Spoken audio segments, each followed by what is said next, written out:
ponctué la vie de la nation tout au long de l'année qui s'achève. Honorables députés et sénateurs, distingués invités, permettez-moi avant toute chose de m'incliner devant la mémoire des Congolaises et Congolais qui ont perdu leur vie au cours de cette année 2020 pour des raisons diverses, dues notamment à la crise sanitaire et à l'insécurité dans l'Est du pays. Pour cela, je vous demande de garder une minute de silence.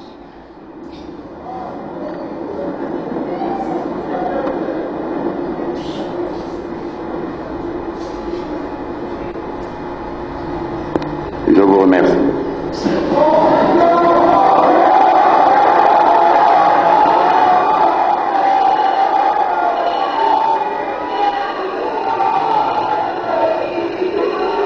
Je ne peux passer sous silence le profond respect que j'ai pour le peuple congolais, pour son endurance et sa résilience face à des situations de crise multiformes qu'il a parfois subies en tant que victime de l'injustice sociale et du déficit de gouvernance. Honorables députés et sénateurs, distingués invités, le 13 décembre 2019, dans cette même salle, j'avais annoncé que l'an 2020 serait l'année de l'action, durant laquelle tout devait être mis en œuvre pour rendre irréversible notre lancée vers le progrès et l'émergence. Ma détermination était renforcée par l'expérience réussie de l'alternance pacifique au sommet de l'État,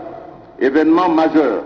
qui tranchait avec le passé tumultueux de notre pays depuis son indépendance. Dans cette optique, j'avais pris devant notre peuple l'engagement d'opérer les réformes courageuses et ambitieuses qu'impose la reconstruction de notre pays. Mais je savais que le seul vouloir n'allait pas suffire,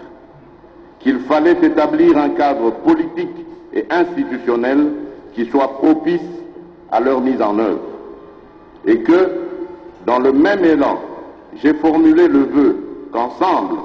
dans le cadre de notre coalition, mon prédécesseur et moi-même allions relever les défis qui s'imposaient à nous tous en tant que citoyens de ce beau pays. En effet, telle qu'elle était pensée après les élections de 2018, la coalition FCC-Cash avait pour vocation non seulement de garantir une alternance pacifique et éviter à notre pays des conflits majeurs, mais aussi à servir de catalyseur pour que l'action du gouvernement puisse mieux rencontrer les attentes de la population. Malheureusement, la réalité des faits est que, malgré les efforts que j'ai déployés, les sacrifices que j'ai consentis et les humiliations que j'ai tolérées,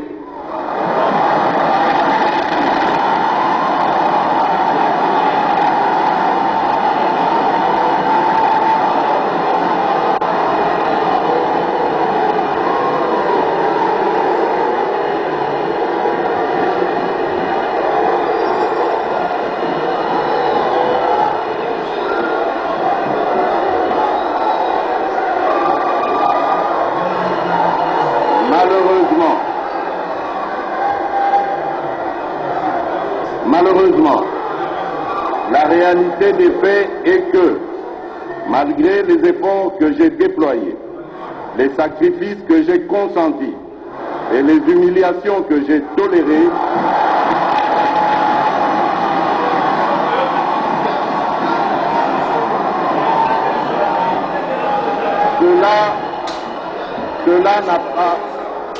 cela n'a pas suffi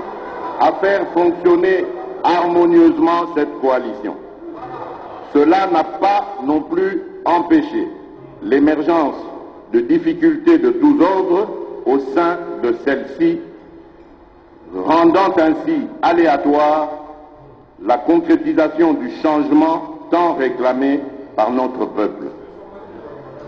Face à cette situation qui menaçait à la longue le fonctionnement normal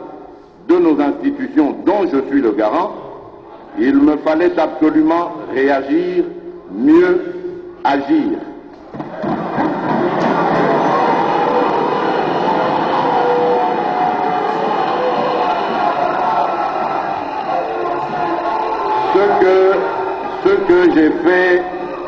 Ce que j'ai fait en 3 temps.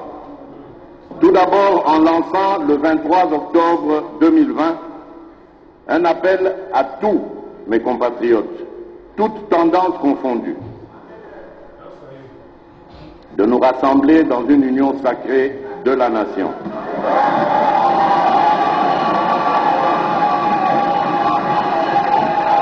Autour de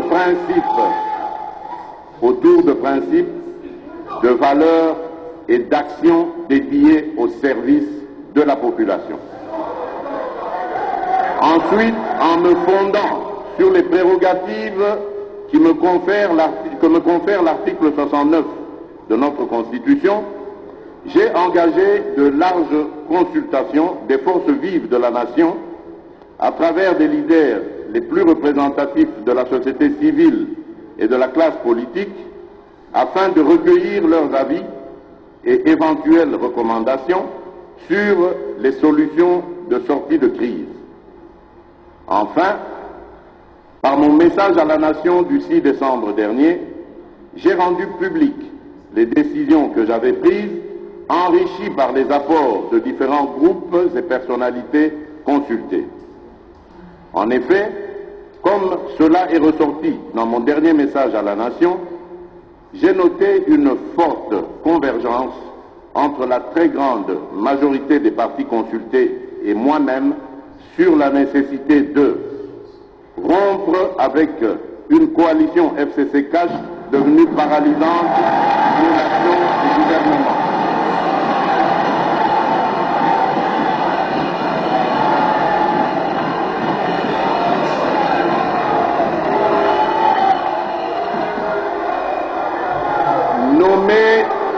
Nommer un informateur au fin d'identifier une coalition conformément à l'alinéa 2 de l'article 78 de la Constitution. Procéder à la formation d'un gouvernement de l'Union sacrée de la nation qui travaillera en harmonie avec le chef de l'État.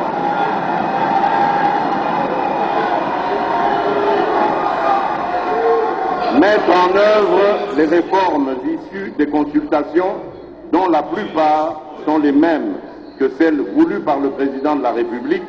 et contenues dans le programme du gouvernement. C'est le lieu ici de rendre un vibrant hommage et mérité à vous, honorables députés et sénateurs, de toute tendance politique, qui avez participé activement à ces consultations où vous vous êtes appropriés des résultats et décisions qui en ont découlé en vous inscrivant dans la dynamique de travailler avant toute chose, dans l'intérêt du peuple dont vous êtes les représentants. Comme je n'ai cessé de vous le rappeler,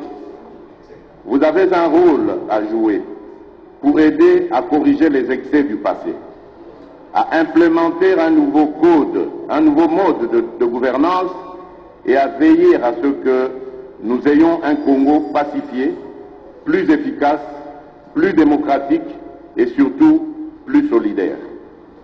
C'est pourquoi la mission du nouveau bureau sera de se pencher sur la revalorisation de la mission parlementaire, tout en veillant bien sûr à un meilleur traitement des députés.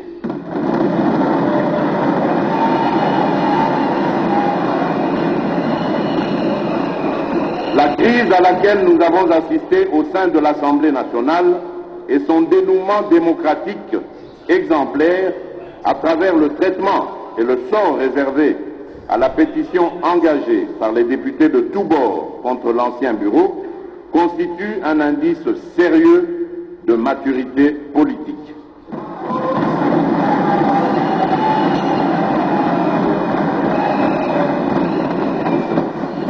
fait tend à démentir une certaine doxa populaire qui soutient encore que le sort de notre pays ne peut s'inscrire que dans le sang, la violence, les rébellions, les assassinats et autres coups d'État. Le moment est donc venu de comprendre qu'il n'y a d'alternative à la construction démocratique que dans la paix et la concorde nationale, aussi laborieuse soit-elle. Que l'on soit de la majorité ou de l'opposition, chacun doit jouer sa partition dans l'amour du pays et de son peuple et dans le respect des institutions. Le processus de maturation de notre démocratie est irréversible. Il doit se refléter dans les prochaines échéances de remplacement de nouveaux membres du bureau, dans le même ordre d'idées, pour témoigner la reconnaissance de la patrie envers ses filles et ses fils qui auront agi dans l'intérêt du peuple. J'annonce qu'en juin 2021, en marge de la célébration du 61e anniversaire de notre indépendance, la patrie témoignera sa reconnaissance